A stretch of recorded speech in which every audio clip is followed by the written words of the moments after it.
ಅದೇನು ಹೇಳಿ. ರಾಜ ಮಧುಕೇಶ್ವರ ದಕ್ಷಿಣ ದಿಕ್ಕಿನಲ್ಲಿ ಹೊರಟಾಗ ಒಂದು ಕಾಡಿನಲ್ಲಿ ಅವನಿಗೊಂದು ಶಿವಲಿಂಗ ಕಾಣ್ತಂತೆ.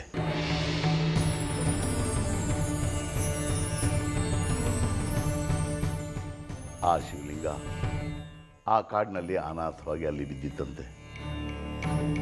ರಾಜ ಮಧುಕೇಶ್ವರ ಅನಾಥವಾಗಿ ಬಿದ್ದಿದ್ದ ಆ ಸ್ವಾಮಿಯನ್ನು ಕಂಡು ಆ ಶಿವಲಿಂಗವನ್ನು ಸ್ವಚ್ಛಗೊಳಿಸಿ ಅದಕ್ಕೊಂದು ಗುಡಿ ಕಟ್ಟಿಸಿ ಆ ಶಿವಲಿಂಗನ ಅಲ್ಲಿ ಪ್ರತಿಷ್ಠಾಪಿಸಿದಂತೆ.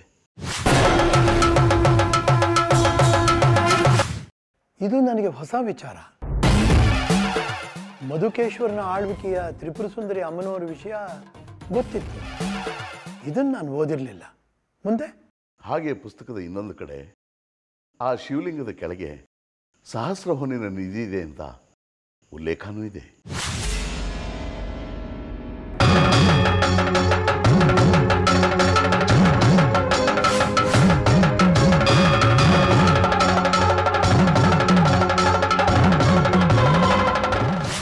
ಹೌದಾ? ರಾಜ ಮಧುಕೇಶ್ವರನೇ ತನ್ನ ಭಂಡಾರದ ಭಾಗವನ್ನು ಆಪತ್ಕಾಲಕ್ಕಿರಲಿ ಅಂತ ಸ್ವಾಮಿ ಸನ್ನಿಧಿಯಲ್ಲಿ ಇರಿಸಿರಬೇಕು. ಇಲ್ಲ ಶಾಸ್ತ್ರಿಗಳೇ, ಅದಕ್ಕೊಂದು ಹಳೆ ಕಥೆನೇ ಇದೆ. ಹೌದಾ? ಒಂದು ದೇಗುಲದ ಸುತ್ತ ಎಷ್ಟು ಒಳಸುಳಿಗಳ ವಿಚಾರಗಳಿರುತ್ತೆ. ಹೌದು ಶಾಸ್ತ್ರಿಗಳೇ. ತಾಯಿ ಪಾರ್ವತಿ ದೇವಿ ಲೋಕ ಸಂಚಾರ ಹೊರಟಾಗ ಆಯಾಸ ಪರಿಹಾರವಾಗಿ ಅಲ್ಲಿ ತಂಗೋದಿಕ್ಕೆ ಪರಶಿವನನ್ನ ಜಾಗ ಕೇಳಿದ್ಲಂತೆ. ಆಗ ಶಿವ ಶ್ರೀಚಕ್ರ ಸ್ವರೂಪಿಣಿಯಾಗಿ ತನ್ನ ತಲೆ ಮೇಲೆ ನೆಲೆಸು ಅಂತ ಹೇಳಿದ್ದಕ್ಕೆ ತಾಯಿ ಪಾರ್ವತಿ ದೇವಿ ಆ ಶಿವಲಿಂಗದ ಮೇಲೆ ಶ್ರೀಚಕ್ರ ಸ್ವರೂಪಿಣಿಯಾಗಿ ನೆಲೆಸ್ತಾಳೆ.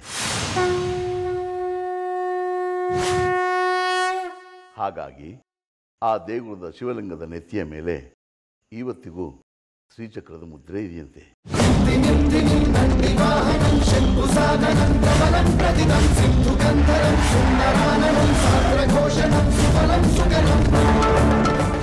ಅಲ್ಲೊಂದು ಶ್ರೀಚಕ್ರ ಸ್ಥಾಪನೆಯಾಗಿದೆಯಾ? ಈ ವಿಚಾರ ನನಗೆ ತಿಳಿದಿರಲಿಲ್ಲ. ಮುಂದೆ ಹಾಗೆ ಪರಶಿವ ತಾನು ನೆಲೆಸೋದಕ್ಕೆ ಜಾಗ ಕೊಟ್ಟಿದ್ದಕ್ಕೋಸ್ಕರ ತಾಯಿ ಪಾರ್ವತಿ ದೇವಿ ಹೊನ್ನಿನ ರೂಪದಲ್ಲಿ ದೊಡ್ಡ ನಿಧಿಯನ್ನೇ ಕೊಟ್ಲಂತೆ. ಅದು ಶಿವಲಿಂಗದ ತಳದಲ್ಲಿದೆ ಅನ್ನೋದು ಪುರಾಣದ ಕಥೆ. ಚೆನ್ನಾಗಿದೆ ಶಿವಲಿಂಗದ ಪುರಾಣ. ಇದನ್ನ ಮುಂದಿನ ಪೀಳಿಗೆಗೆ ತಿಳಿ ಹೇಳಬೇಕು. ಇದು ಪುರಾಣದ ಕಥೆ ಆಯಿತು, ಆದರೆ ಐತಿಹಾಸಿಕದ ಕಥೆ ಬೇರೆನೇ ಇದೆ. ಹೌದಾ? ಅದೇನದು?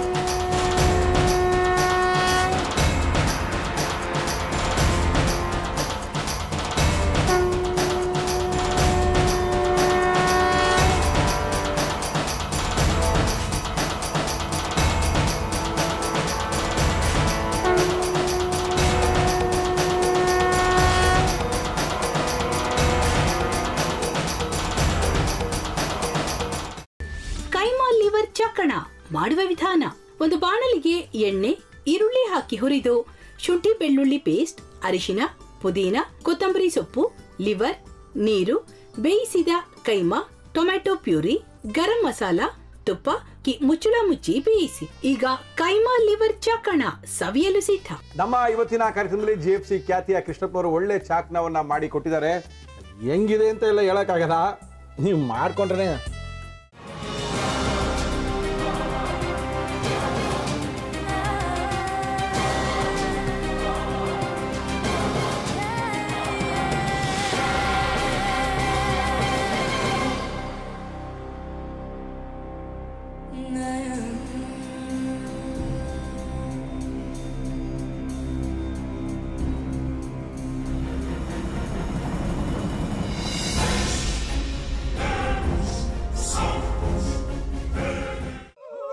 ಗಟ್ಟಿ ತಕೊಳಕ್ ಬಂದವ್ರನ್ನ ಸುಮ್ಮನೆ ಬಿಡಲ್ಲ, ರೂಮ್ ಕರ್ಕೊಂಡೋಗಿ ಸಾಯಿಸ್ಬಿಡ್ತದೆ. ರೂಮಿಗೆ ಕರ್ಕೊಂಡೋಗಿ ಯಾಕೆ ಸಾಯಿಸ್ತಾಳೆ? ಯಾಕಂದ್ರೆ ಅದು ಅವಳು ಪ್ರಿಯಕರನ್ ಸಾಯಿಸಿದ ಜಾಗ. ಅದಕ್ಕೆ ಅಲ್ಲಿಗೆ ಕರ್ಕೊಂಡೋಗಿ ಸಾಯಿಸ್ಬಿಡ್ತದೆ. ಈ ಮನೇಲಿ ದೆವ್ವ ಇದೆ ಅಂತ ಭಾಸ್ಕರ್ ಅವ್ರು ನನ್ಗೆ ಹೇಳೇ ಇಲ್ಲ. ಅವ್ರ ಹಟ್ಟಿಲಿ ವಾಸ ಆಗಿದ್ರೆ ತಾನೆ ಹೇಳಕ. ಹಟ್ಟಿಲಿ ವಾಸ ಆಗಿರೋರ್ನ ಏನು ಮಾಡಲ್ಲ, ಆದ್ರೆ ಹಟ್ಟಿ ತಕೊಳಕ್ ಬಂದವ್ರನ್ನ ಅದು ಸುಮ್ಮನೆ ಬಿಡಲ್ಲ. ಇದನ್ನೆಲ್ಲ ಹೇಳ್ತಿದ್ಯಲ್ಲ, ನೀ ಯಾರು? ನಾನು ಈ ಹಟ್ಟಿ ವಾಚ್ಮ್ಯಾನು. ನಾನು ಅರ್ಜೆಂಟಾಗಿ ರಾಮನಗರ ಹೋಗ್ಬೇಕು. ನೀನು ವೆಹಿಕಲ್ ಕಳಿಸ್ತೀಯಾ?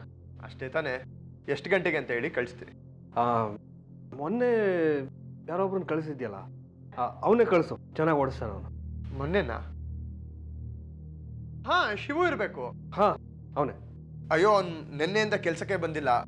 ಫೋನ್ ಮಾಡಿದ್ರೆ ರಿಸೀವ್ ಮಾಡ್ತಿಲ್ಲ.